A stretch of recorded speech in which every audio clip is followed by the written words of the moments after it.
अब हम देखेंगे फ्यूचर परफेक्ट कंटिन्यूअस टेंस, क्योंकि हमारे 3 टेंस हो चुके हैं, फ्यूचर इंडेफिनिट का, फ्यूचर पर कंटिन्यूअस, फ्यूचर परफेक्ट, और लास्ट हमारा बचा हुआ है future perfect continuous tense, right. क्या होगा future perfect continuous tense? Continuous है मतलब कंटिन्यूटी का बोध होगा, इसमें कंटिन्यूटी का बोध होगा, और पूर्ण होने में समय दिया होगा, यानी कि समय दिया रहता है, कंटिन्यूटी प्लस समय। तो इसकी पहचान की हम बात करें, और फ्यूचर में है तो जाहिर सी बात है, होगा होगी तो होगा ही, उसमें पहचान उसकी हो जाएगी। कंटिन्यूटी बताइए, रहा होगा, या फिर आप ऐसे भी समझ सकते हैं जो कंटिन्यूअस की पहचान होती वही इसकी पहचान होती, लेकिन इसमें एक पर्टिकुलर समय दिया रहता है। रहा होगा, रही होगी, और रहे होंगे, इस तरीके के शब्द वाक्य के अंत में आते हैं। प्लस इसमें समय दिया रहता है। क्या दिया रहता है? समय दिया रहता है। आइए समझते हैं। रूल क्या होता है सिंपल का? सब्जेक्ट प्लस सेल या विल ये सेल यू का है, plus have plus been plus verb of first form, continuous है तो आईएनजी प्लस ऑब्जेक्ट, राइट। समय दिया रहता है तो समय को किससे दर्शाएंगे हम? सिंस या फॉर के माध्यम से, सिंस या फॉर प्लस टाइम।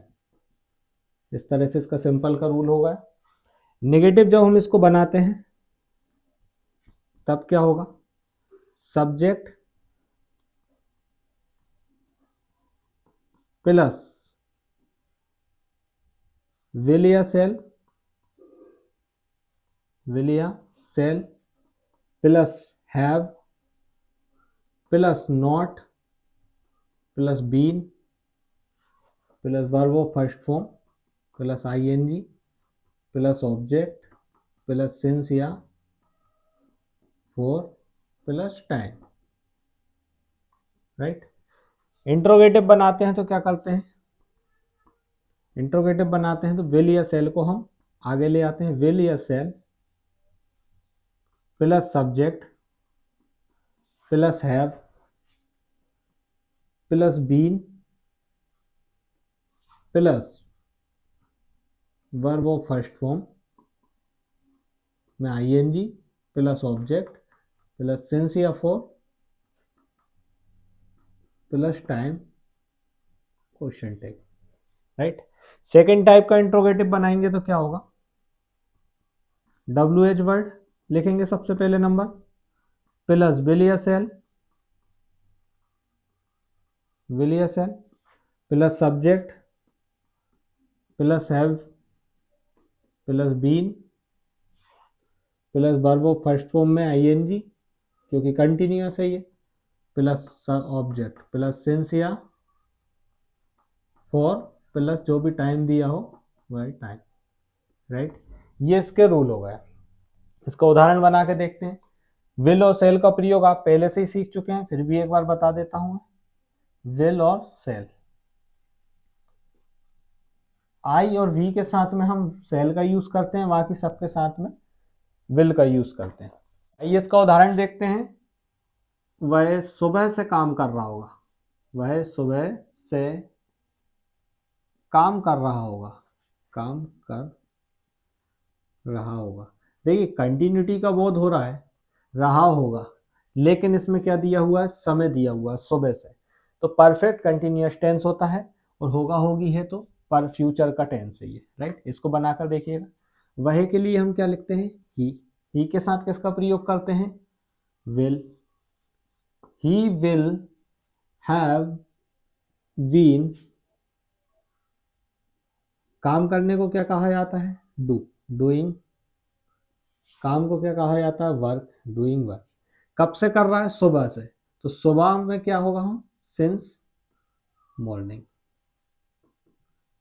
ठीक है। सिंस मॉर्निंग ही क्यों लिखा, फॉर मॉर्निंग क्यों नहीं लिखा? क्योंकि इसका प्रयोग मैं आपको पहले बता चुका हूं। सिंस का प्रयोग निश्चित समय के लिए होता है, और फॉर का प्रयोग अनिश्चित समय के लिए किया जाता है। फॉर का प्रयोग अनिश्चित समय के लिए किया जाता है। निश्चित समय वह समय होता है जिसकी एक निश्चितता होती है। जैसे कि मैं बोलूं 2 बजे से, तो वह निश्चित हुआ, और अनिश्चित 2 घंटे से, जो कि अनिश्चित है। सुबह जो होती है वो निश्चित होती है, क्योंकि सुबह सुबह के टाइम पे ही होती है, हर कभी सुबह नहीं हो जाती कि दोपहर में भी सुबह हो रही है, राइट। या मैं बोलूँ लास्ट डे, तो लास्ट डे जो होता है वह लास्ट डे ही होता है। या मैं बोलूँ कि मैं 2005 से रह रहा हूँ, तो 2005 एक फिक्स है। या मैं बोलूँ कि मैं 5 तारीख से ये काम कर रहा हूँ, तो 5 तारीख एक फिक्स है। लेकिन वही मैं बोलूँ 25 दिनों से मैं काम कर रहा हूँ या 5 दिनों से काम कर रहा हूँ, वह अनिश्चित है। या मैं बोलूँ 20 सालों से रह रहा हूँ, तो 20 साल अनिश्चित है। ये अनिश्चित समय होता है, राइट। इसके बारे में मैं आपको पहले भी पढ़ा चुका हूँ। आइए अब इसका नेगेटिव बनाते हैं। वह सुबह से काम नहीं कर रहा होगा। ही के साथ किसका यूज करेंगे? विल के बाद में हैव के बाद नॉट लगाते हैं, राइट। ये लगा हुआ है, plus been plus doing work. Sorry, plus क्यों लगा रहे हैं, इसमें सेंटेंस ही बना रहे हैं। He will have not been doing work. कब से? Since morning, right, since morning. Interrogative बनाइए इसका। क्या वह सुबह से काम कर रहा होगा? क्या वह सुबह से काम कर रहा होगा? तो will he have been doing work since morning. Since morning. क्या वह सुबह से काम कर रहा होगा? अगर इसका सेकंड इंट्रोगेटिव बनाए, वह सुबह से कहां काम कर रहा होगा, या वह सुबह से क्या काम कर रहा होगा। वह सुबह से क्या काम, कहां भी हो सकता है, कहां काम कर रहा होगा, या क्या भी हो सकता है, वह सुबह से क्या काम कर रहा होगा। तो क्या कहां आ रहा है? वाक्य के बीच में आ रहा है। क्या के लिए क्या लिखते हैं इंग्लिश में? What will he have been doing work since morning. वह सुबह से क्या काम कर रहा होगा।